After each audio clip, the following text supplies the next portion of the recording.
Hello guys, this is Grace and welcome back again to my channel. Today, as you see in front of me, we have the ingredients of the food that I'm going to make. This time I'm going to make pancit canton. It's a Filipino dish with our pancit canton. So this is going to be like pancit special. So I have the ingredients here ready. I have onion, I have garlic. So we're going to fix this also. We have to first with garlic like this, like that, and like that. And also we have to cut or mince the garlic like this, guys, and minced it perfectly, just like this. This is enough. And then we're going also to cut our onion. We have this onion, and let's cut it into two, and also tiny, just like this. And put it in the side there because I will have to just cut it thinly. So one by one, I'm going to show you. This is just a simple ingredients of our pancit. This is our onion. Put it in the side too, just like that, and then we cut it. Or you can also cut this way, guys. And then once you're done there, this is what you call mince onion, the same as what we did with our garlic. So we have it there, and I just put it in the side because I don't need to transfer it into our tray. And we have this, but we're going also to slice it this way. I'll show you the easiest way to slice the carrots thinly, just like this, and then put maybe half or 4 pieces away the side, this way, then cut it this way again. Then this time you have a strips of carrots, and do the same with the rest of the carrots. This way also, put it aside. This is quite long. Oops, this way. And oops, just be careful with your fingers. We have enough ingredients, guys, so we don't need to cut our fingers to add it. And the person who's holding my camera is Stephanie. Say hi, Stephanie. Hi. Oh, she's crazy hungry, and it's her request also to eat this, or that I should cook pancit or the fried noodles. So there you go, guys. Our carrots is done. And as you see, I have also some of the ingredients. We have this prawn. We have this sweet bean or arter. They call it soccer arter, but it's like patani in our in Filipino. We have also this. You see, nice and fresh cabbage. But I'm not going to use everything. I just used the half. So here you go, guys. As you see, this is already done. And I'm going to show you that I took already away the strip here inside. And how to do it? Take your barbecue stick. Peel off the shell of this prawn halfway and leave this part. And then you have to use the barbecue stick or just your toothpick, the clean one, and pull it. And you see, guys, you will take away as you pull slowly, this is the part that you're going to take away, because this is the, this is the food intake or the shit one in prawn. And just like that. We have one more here, and I'm going to show you how it's done. This way, slowly pull it, just like this. And, oops, there you go, it's out. I missed it, but we can still... There you go, because this one, guys, we don't want to eat that. So that's how I prepare my ingredients. We have salt, we have pepper, we have this, of course, special pancit canton or flour stick noodles. It's also a mix of, what you call this, of egg and flour. Of course, this is from the Philippines. It's a product from the Philippines. And I don't use paprika because most of them, they don't like it. They like to eat it fresh. And we have also spring onion. Just a little bit, guys, because this is just for the garnish. See, this is our spring onion. And we need also oil. We have to use oil in frying our prawn and the rest of the ingredients. But not so much oil, guys, because too much oil is not good for the health. Here. We're also gonna need our soy sauce, and I have oyster sauce and water. So first, I already, you see, make sure that our pan is hot. So guys, I have to make sure that our oil is hot and our pan is also hot. So that's it. That's a perfect time to saute first our onion. The reason why I'm going to fry our onion first is because the garlic becomes brown very fast, while the onion takes a little bit longer. And that's it. Okay. So guys, I don't add too much oil, just enough to fry our ingredients, or our onion, our prawn, and our garlic. So let's wait until the onion becomes translucent. Ipausa. Okay. Now that you see that our onion is translucent, we can add now our garlic.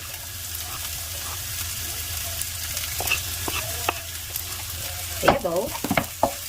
Saute our garlic and onion together, and you can the aroma, especially of the garlic.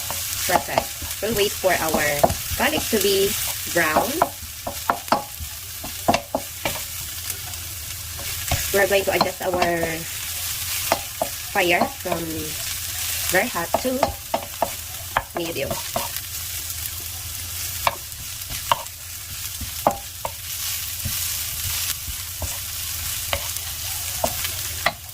And I think this is the perfect time to add our prawn. This is our prawn. And saute, saute, saute.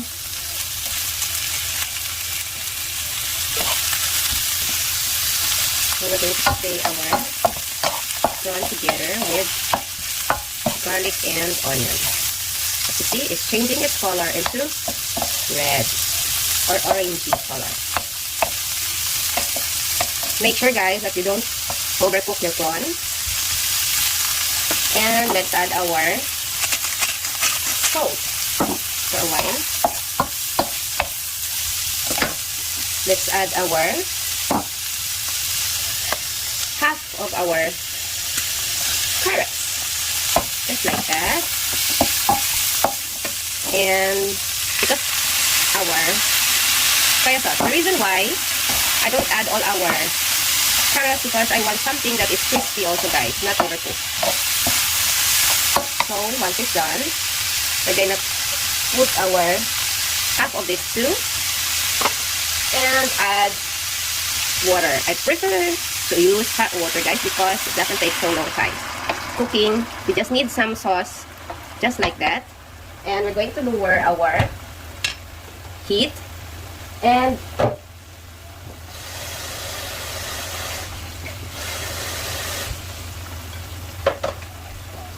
I'm going to add our pancit. The pancit, guys, that I already washed. There you go. This pancit is already washed in water.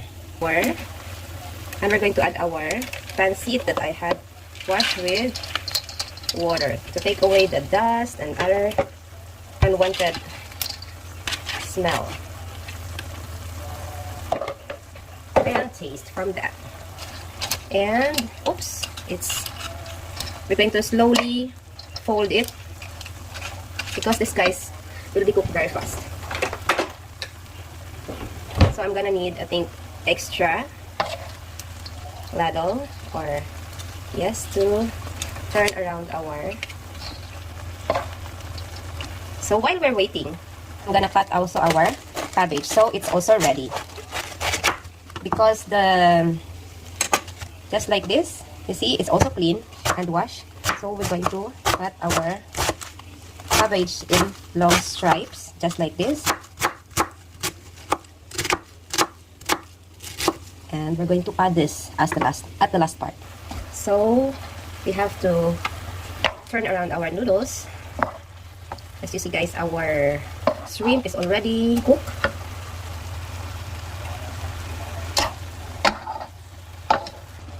as you see on the side, guys, I just add our oyster sauce.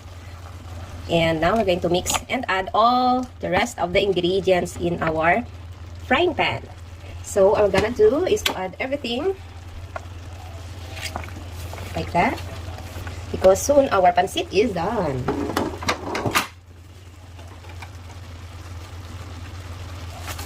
Just like this. Add the rest of the vegetables.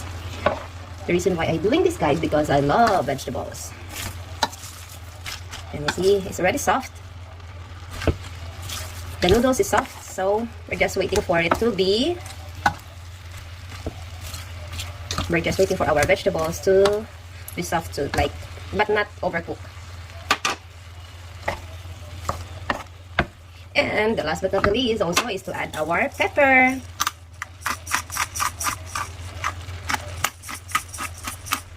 If you want it spicy, all you're gonna do is to add chili flakes when you're eating. So this is how simple the Filipino pancit is. Very easy to make. Oh, this one, I don't like this. I throw this away. And you see, there's no sauce because it's just simple and very easy to make.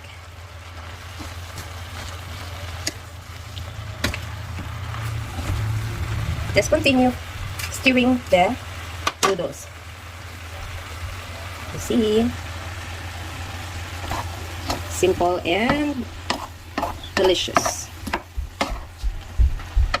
As you see, guys, the noodles is translucent and our vegetables are cooked but not overcooked. This is the best way on making or cooking our pancit canton.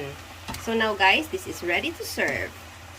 So I hope that you learned something on how to make pancit canton or any types of noodles that you like to eat. So I'm gonna transfer it into our serving plate, and we're going to eat it without any rice. But before that, I have also to fry some egg. So now that this is 100% okay, or we're gonna do, I'm going to add the rest of this.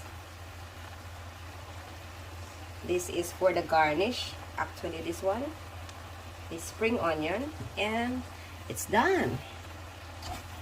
So thank you, everyone. I hope that you enjoyed watching my video. So after cooking, guys, this is how I serve the noodles with egg. This is for me, and this is for Stephanie. And this is for the Viking. You see how big the portion he has? But anyway, thank you so much for watching, guys. I hope that you enjoyed. So this time, me and Stephanie will do the mukbang. So let's eat, everyone. Let's give some judgment to the food that I make. And of course, I want this crispy chili on oil.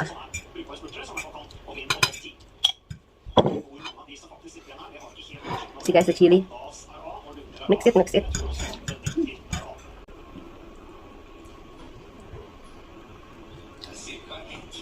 Stephanie is very hungry, guys.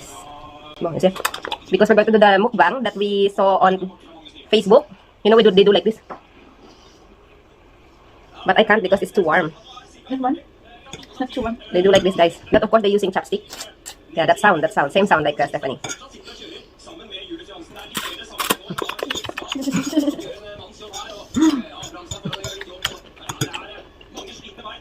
No pause. Only eat and eat. Careful, Stephanie. But I can't. Yummy. Perfect. The prawn. Really?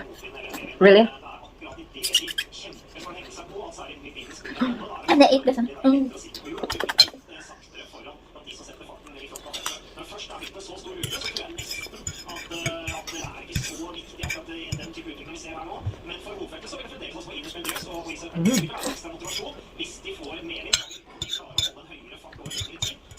Perfect. And you see the vegetables. Never mind what's in the background, guys, because Anba is watching the... I think it's the... What's the title, Anba? Vendo Sepo? Ja. Jag tror det är Norge.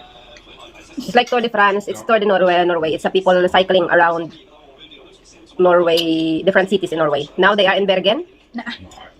No, yeah, yesterday they were in Bergen, and now they are driving from Bergen to Hardanger. Until they go, then maybe the next day you don't know they are in Sauda or they are in Stavanger, then Oslo. The north. Or north one. Or Oslo or... They go in Galo. To the egg, guys.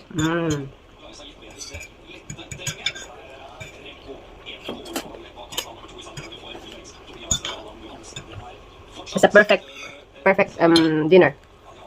No rice.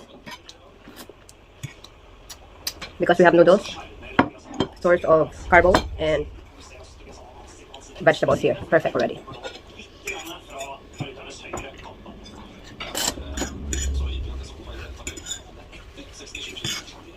We normally don't make sounds when we eat. Only Chinese do that. Or children. This one. That is also beans, mani. That's good.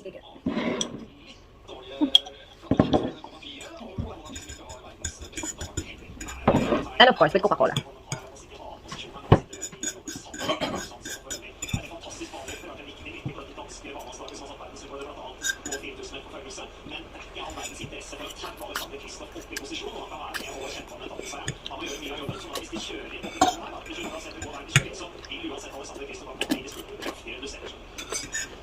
What's up, prot?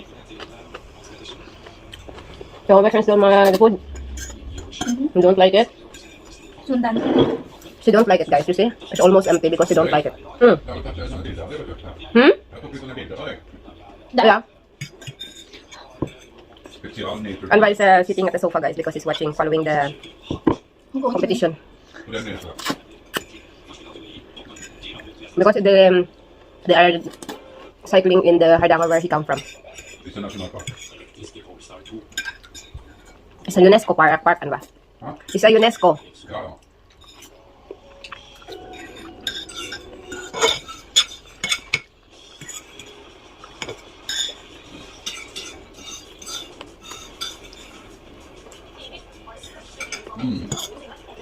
So that's it, guys. We're going to continue eating. Stephanie's done, not me yet. So how's the judgment of the food? Good. Really good. Very good. Very good. Sundan. Stänger rätt på toaletten eller? No, I. Varför? Yeah, normal for Stephanie after eating, straight to the toilet. So everyone, thank you so much for watching. I hope that you like my video and share it to your friends and family. Bye! Thanks for watching!